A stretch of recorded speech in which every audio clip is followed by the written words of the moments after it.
Uh-oh, folks. Would you look what we have here? Would you look at what we have here? We got Sabrina Ionescu, far left. Look at those back muscles. All right, Sabrina, do your thing. We got Erin Kane. Oh, doing her Stephanie White pose. Oh, wow. Okay. Erin Kane doing the Stephanie White. Nice. We got Brianna Stewart, Stewie, as they call her. And we got Sandy Brondello. Caitlin Clark just had a secret meeting with the New York Liberty that could destroy Indiana's future. While the Fever struggled without their star player running the offense, Clark was planning something that would make every Indiana fan's worst nightmare come true. The meeting wasn't about endorsements or appearances. It was about 2028, when her rookie contract expires, and why Indiana's front office decisions might have just pushed away the biggest star in women's basketball. If you support Caitlin, then comment down below, Free Caitlin. Let's go. This little scene that took place after the Fever game last night in New York between Sandy Brondello and Caitlin Clark, the New York Liberty, and the agent. The agent. That is what makes this so interesting. That is the key. All right, everybody's concentrating on, yeah, by the way, Caitlin Clark looks unbelievably happy talking to these folks. Picture this.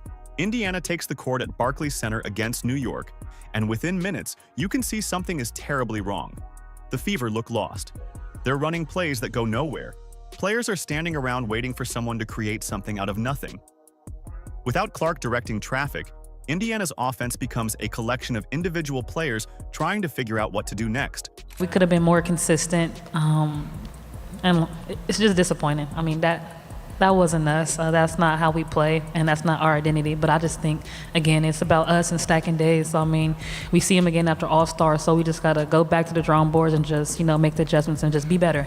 The Liberty didn't just beat Indiana that night. They picked apart every single weakness in ways that made you wonder how this team ever won games without their superstar. New York shot 51.9% from three-point range, while Indiana managed just 25%. That's not just a bad shooting night. That's what happens when you don't have anyone who can create good looks for teammates or break down a defense.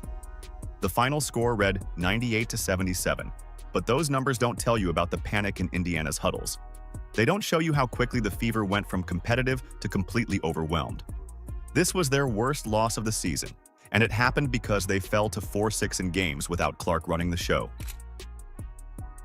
Mitchell, she'll pull up. Here's a three. She's got it! And that's a record! Kelsey Mitchell with 9 threes in a game. It's never been done before. Mitchell is so cracksy. Don't dare, Kelsey Mitchell. Smooth as butter. Silky. Here's Mitchell. Mitchell collects. Mitchell. You bet!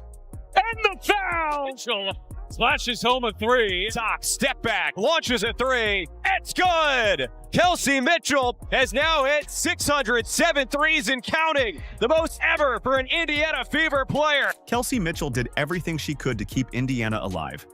She broke the franchise record for career three-pointers with her 607th, hitting shots and creating plays that reminded everyone why she deserves all-star recognition. Mitchell finished with 16 points, but you could see the frustration building as she tried to carry an offensive load that was never meant for one person. Hey, Kels, just wanted to say congratulations. As always, I'm super proud of you. And yet another record broken. Of course, this is just the beginning. Keep it going. Records are meant to be broken, but if there's anybody that would break it, I'm glad that it's you. So congratulations. I love you. I'm super proud of you. And let's go, Fever. Get that dub. Sophie Cunningham started in place of Lexi Hull and brought that same energy we love watching. She scored 12 points and fought through every possession like her career depended on it. Cunningham never backed down from contact, never stopped moving, never gave up on plays that other players would have quit on. So talented, had that Mamba mentality at Oregon and brought it here to the WNBA as Sophie Cunningham gets the birdie on Natasha Cloud and hits the three. But here's the problem that even their heroic efforts couldn't hide. Aaliyah Boston, who usually dominates inside, managed just 7 points on 1 for 8 shooting. The Liberty collapsed on her drives and dared her to pass out, knowing there wasn't anyone like Clark to punish them for that strategy. Boston's struggles showed how much this team depends on Clark's ability to make everyone around her better. Aari McDonald filled in at point guard, but the lineup change couldn't provide the spark Indiana needed. The Liberty understood exactly what they were facing. They knew Indiana had no real identity without Clark orchestrating everything from the backcourt. This wasn't just a loss. This was a complete breakdown that exposed why Clark might be questioning whether Indiana can actually build a championship team around her. The Fever looked like a completely different franchise without their superstar, and not in any way that gives you confidence about their future.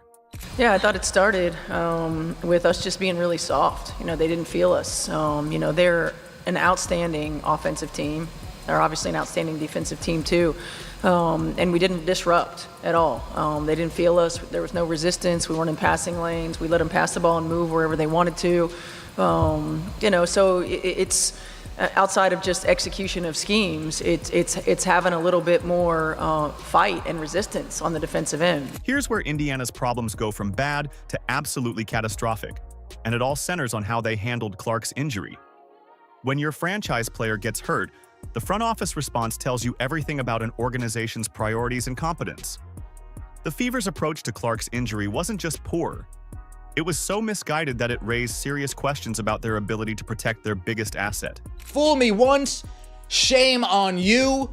Fool me twice, shame on me. And I hope Indiana Fever fans are taking note, writing things down, following a certain pattern, and this time aren't getting fooled.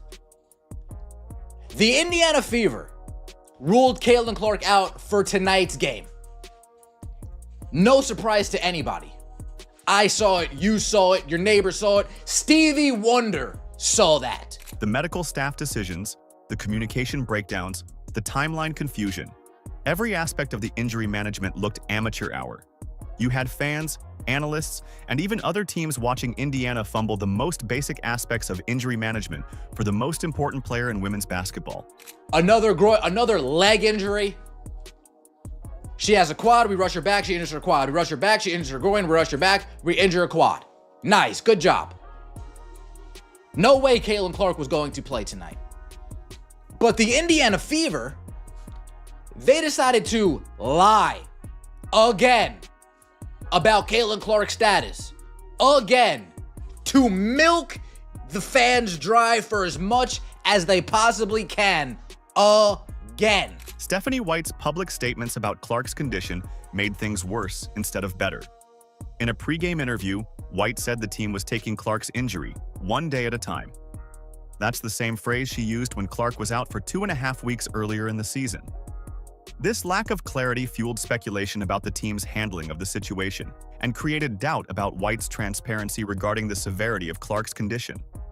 The timing couldn't have been worse either. Clark's injury status became a major talking point right before the All-Star game, when the league needed maximum visibility from its biggest star. Instead of clear communication about recovery timelines, Indiana provided vague updates that left everyone guessing. This isn't how you handle a generational talent who brings millions of viewers to your games. The Indiana Fever, you're on notice. You're on notice. You better recognize what you've got going on, the asset in front of you, and you do whatever you have to do to correct what is happening. But the injury mismanagement was just the tip of the iceberg when it came to a much deeper philosophical problem. Clark thrives in a fast-paced, high-tempo system where she can push the ball and create chaos for opposing defenses.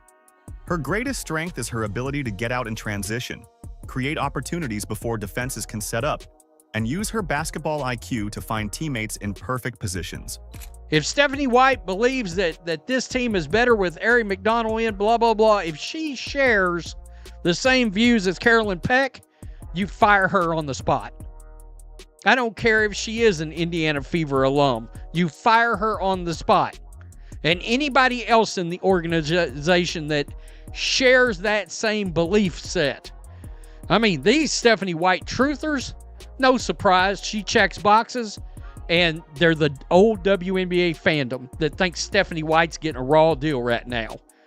It's so obvious she don't know what she's doing. She don't know what she's doing with this kind of talent. The coaching staff keeps trying to force her into a slow, methodical system that kills everything that makes her special. They want her to walk the ball up the court, run through half-court sets, and play at a pace that neutralizes her biggest advantages. You're taking a player who can create offense out of nothing and asking her to wait for plays to develop slowly. It's like buying a Ferrari and then driving it exclusively in school zones. You're wasting the entire point of what makes it valuable. Clark's vision, her passing ability, her basketball IQ, all of these skills get maximized when she can play fast and create opportunities in transition. When you slow her down, you're not just limiting her scoring. You're limiting her impact on every single possession. This clash in styles has created a sense of frustration that goes beyond just basketball strategy. Clark can see what she's capable of when she's allowed to play her natural game. She can also see how much the team struggles when they force her into a system that doesn't fit her strengths. These decisions created a perfect storm of frustration that made Clark start looking at other options for her future. The front office didn't just fail to support their star, they actively made decisions that pushed her toward the exit door.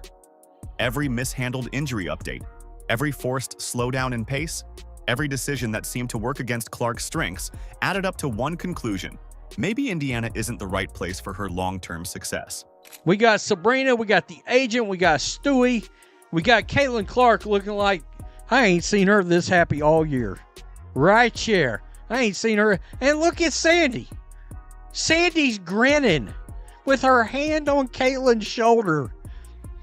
I mean, now we get to the part that has Indiana fans losing sleep and New York fans dreaming about more championship banners.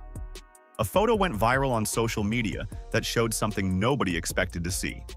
Caitlin Clark, her agent Erin Kane, and New York Liberty representatives standing together in what looked like a very serious conversation. And I saw some people say, well, maybe they're talking All-Star game.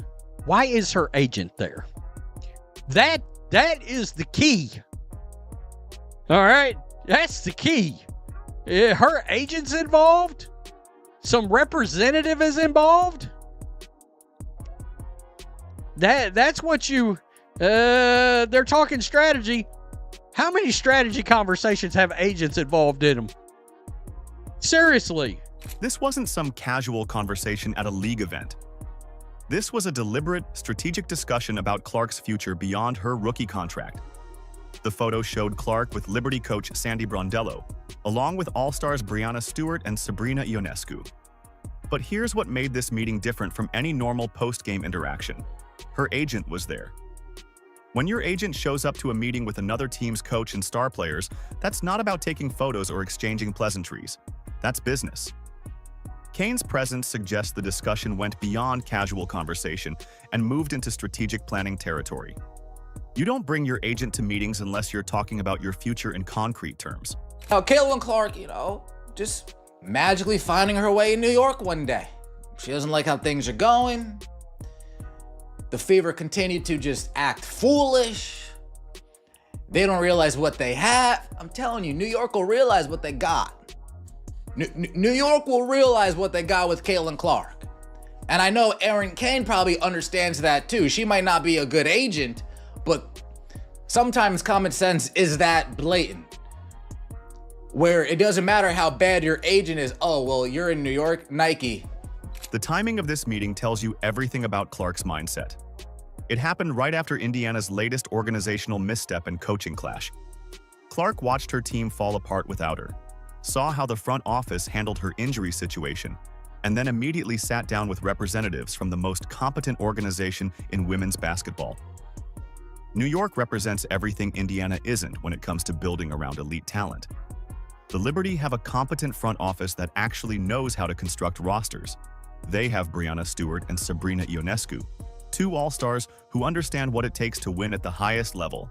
They have a supporting cast that includes players like Maureen Johannes and former MVP Jonquel Jones, who was out with injury but expected to return after the All-Star break. Sandy Brondello has already expressed admiration for Clark, showing the kind of coaching support that Clark hasn't always felt in Indiana. The Liberty's playing style fits Clark's strengths perfectly. They push pace, they create chaos, and they let their best players operate in systems that maximize their abilities. That's cool. A meet and greet at the edge. Oh yeah, a lot of opportunities in New York, folks. A lot of opportunities in New York. The fact her agent's back there, I'm not sure if she represents Breanna Stewart as well, or Sabrina Ionescu as well. I don't think so. Or Sandy, I don't think so. It's just a nice meet and greet, folks. This is just an innocent lunch, right? Just an innocent, I'm just out having lunch with my girls. Just hanging out, having fun. We're not talking about me coming to New York, no. The Liberty have the cap space, the winning culture, and most importantly, the organizational competence to build around a generational talent like Clark. Clark's WNBA rookie contract follows standard structure, with the Indiana Fever holding control through 2026. But 2028 marks the end of her rookie deal, when she gains the freedom to choose an organization that actually deserves her talents. This meeting wasn't about if Clark will consider other options. It was about laying the groundwork for when she can actually make the move. Indiana's window to fix their relationship with Clark is closing fast, and this meeting proves she's already thinking about life after the Fever. The writing on the wall isn't just visible anymore, it's screaming at Indiana's front office, and they're still not listening. Every decision Indiana makes seems designed to push Clark toward that 2028 exit door, while New York builds the perfect foundation for her arrival. The contrast between these two organizations isn't just about winning and losing, it's about competence versus chaos. Here's a better lane. How about a Larry Bird or a Bill Laimbeer as the Indiana Fever president and somebody like Mark Jackson as the coach? All right? Or Larry Bird is president of the Fever, Bill Laimbeer is the coach. I believe the Indiana Fever need a National Basketball Association coach handling this brand. All right? Because it's clear the organization's in way over their head. You saw it from Christine Brennan. They weren't expecting this. She's the biggest sports star in basketball. New York's roster construction tells the story of a franchise that actually understands how to build around elite talent. The Liberty have Breanna Stewart and Sabrina Ionescu, two all-stars who create the perfect complement to Clark's skills. They run a fast-paced, high-scoring offense that emphasizes ball movement and three-point shooting. This system would amplify everything Clark does best instead of fighting against her natural abilities. Meanwhile, Indiana continues making moves that suggest they either don't understand what they have or don't know how to maximize it. The team's struggles in games without Clark show they haven't built proper support systems around their star. The psychological impact of playing in a system that fights against your strengths versus one that amplifies them cannot be understated for a competitor like Clark. She's already missed 10 games this season due to various injuries, and the team's handling of her health concerns has created additional frustration. Coach Stephanie White's vague statements about Clark's injury status have only added to the confusion. Whatever Clark wants, Clark will get when it comes to New York. Maybe not in Indiana, with Kelly and Amber and Stephanie, but in New York? I guarantee you, if they were to ask Sandy Brondello that question, the answers might have been different. They would have championed Caitlin Clark without feeling the need to throw everybody else's name in the mix. The path forward shows two drastically different timelines. One where Clark's prime gets wasted in Indiana's dysfunction, and another where she becomes the centerpiece of a dynasty in New York. The Liberty's organizational competence, winning culture, and playing style that maximizes Clark's strengths make them the obvious choice for her future success. The WNBA kept playing with fire. Commissioner's worst nightmare is here. Fever's worst nightmare is here. All those people traveling to Indiana. Caitlin is likely out for the All-Star game. Flagship weekend destroyed at NBA. W needs new leadership. The secret meeting between Clark and New York isn't just speculation anymore. It's a warning shot that Indiana might lose the best player in women's basketball because of their own incompetence. Aaron Cain's presence at that meet with Sandy Brondello, Breanna Stewart, and Sabrina Ionescu proves this conversation went way beyond casual interaction. If you're a Clark fan, this should make you both excited about her future possibilities and terrified that Indiana will waste the rest of her prime years. What do you think? Should Clark stick with Indiana and hope they figure it out? Or is it time for her to find an organization that actually knows how to win? If you support Caitlin, then comment down below, Free Caitlin. Like, subscribe, and turn on all notifications so you never miss out. Click the video on the screen, and we will see you in the next one.